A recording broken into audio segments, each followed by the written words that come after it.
15 তারিখের দ্বিতীয়ার্ধে। তো স্বাভাবিকভাবেই এই অঞ্চলে, শুধু এই অঞ্চল নয়, সারা ঢাকা শহরেই কিন্তু এই সনাতন ধর্মাবলম্বীদের গমনাগমন বাড়বে। তার পাশাপাশি আপনারা জানেন 17 তারিখে আমাদের মুসলমান ধর্মাবলম্বীদের পবিত্র আশুরা আছে, তাজিয়া মিছিল আছে। সেটি লালবাগ বিভাগ থেকেই, ইমামবাড়া থেকেই শুরু হয়ে ধানমন্ডি লেক পর্যন্ত পৌঁছাবে। তার পাশাপাশি এই তাজিয়া মিছিল বিভিন্ন স্থানেও অনুষ্ঠিত হবে। দ্যাট ইজ 15, 16, 17 এই 3 দিন ধরেই চলবে।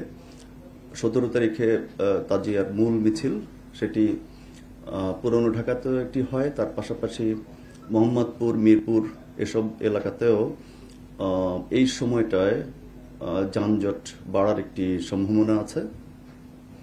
আর তার পাশাপাশি আপনারা দেখছেন যে কোটা সংস্কার আন্দোলনও চলছে।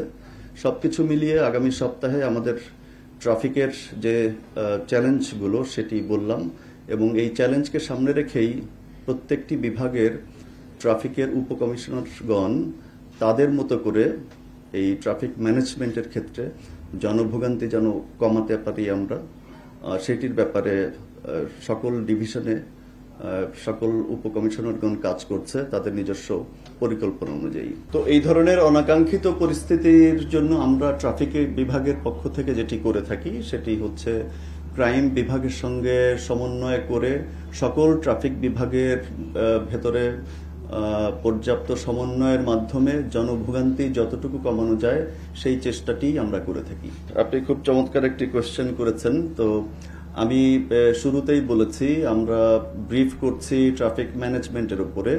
তো এই ধরনের অনাকাঙ্ক্ষিত পরিস্থিতি সৃষ্টি হলে ট্রাফিক বিভাগের সদস্যরা এই 8টি ডিভিশনের ভেতরেই সমন্বয় সাধন করে, এবং পাশাপাশি ক্রাইম বিভাগের সাথে টিম ডিএমপি আমরা একযোগে কাজ করি।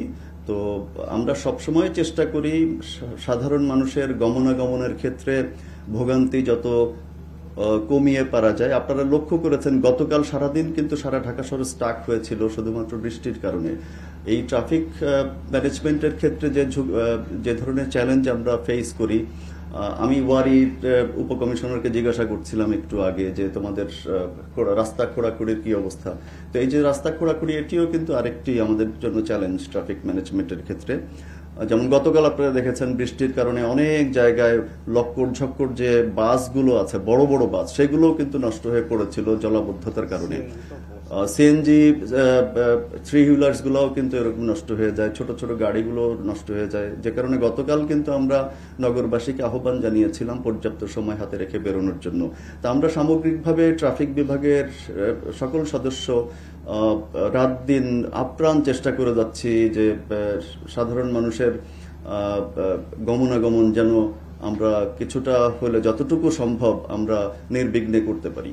এটি আসলে থ্রেটস অ্যাসেসমেন্ট করার জন্য ঢাকা মেট্রোপলিটন পুলিশের ভিন্ন ইউনিট আছে, তাদের সঙ্গে আমাদের সমন্বয় আছে, সমন্বয় হচ্ছে সার্বক্ষণিক, এবং শেষ মুহূর্ত পর্যন্ত আমরা এই সমন্বয় করে যাব। তা আমরা তাজিয়া মিছিলকে কেন্দ্র করে আমাদের যেসব বেশ কিছু জায়গায় আমাদের তখন ডাইভারশন দিতে হবে, সবকিছু মিলিয়ে আমরা চেষ্টা করে যাচ্ছি যে আমাদের ট্রাফিক মুভমেন্ট যেন ইজিলি হতে পারে প্রত্যেকটি জায়গায়। সেটি আমরা বরাবরই করে থাকি। আমাদের প্রত্যেকটি ক্ষেত্রেই ব্যাকআপ প্ল্যান থাকে, কিছু বিকল্প ব্যবস্থাও থাকে, বিকল্প সড়ক থাকে। তো আমরা অবস্থা বুঝে আমরা ব্যবস্থা গ্রহণ করে থাকি। এখানে বিকল্প ব্যবস্থাগুলো ধরুন যে কোনো ইন্টারসেকশন যদি কোনো অনাকাঙ্ক্ষিত কারণে কিছুক্ষণের জন্য বন্ধ হয়ে যায়, তখন ওই ইন্টারসেকশনকে কেন্দ্র করে অন্যান্য যে বিকল্প সড়কগুলো আছে সেই সড়কগুলোতে আমরা তখন ট্রাফিক ম্যানেজমেন্টের ক্ষেত্রে আরো বেশি সংখ্যক ট্রাফিক পুলিশ মোতায়েন করে থাকি।